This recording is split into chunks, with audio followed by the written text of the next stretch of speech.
Hello, and welcome to Saturday Madness with family. Of course, we're gonna cook today, yarn, and we're gonna cook Caldereta.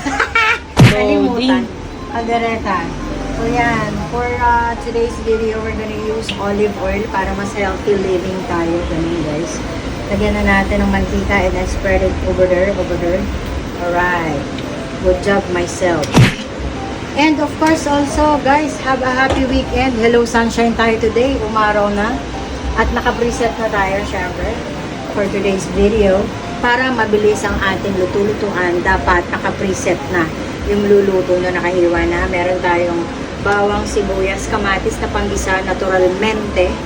At meron din tayong patatas na nakababat at meron ng carrots.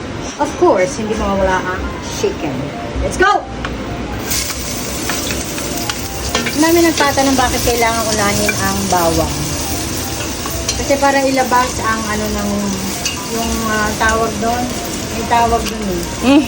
Para lumabas ang niya eh. Essence? Essence ng bawang, kailangan mo siya unahin talaga. Tapos, pagka medyo brownish na, bilang mabilis makaluto to, sibuyas ka agad. Basta ganyan ang routine pag nabigisa. Yan.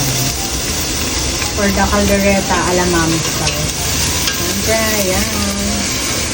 Bilang shortcut tayo today, gagamitan natin ito ng instant caldereta mix. Pero, yung ating twist at pangtimpla is Eden cheese.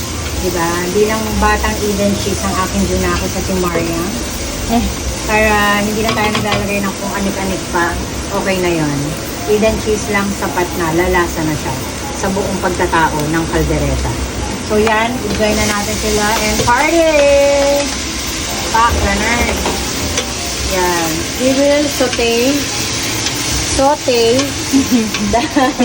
the bawang, sibuyas, and kamatis.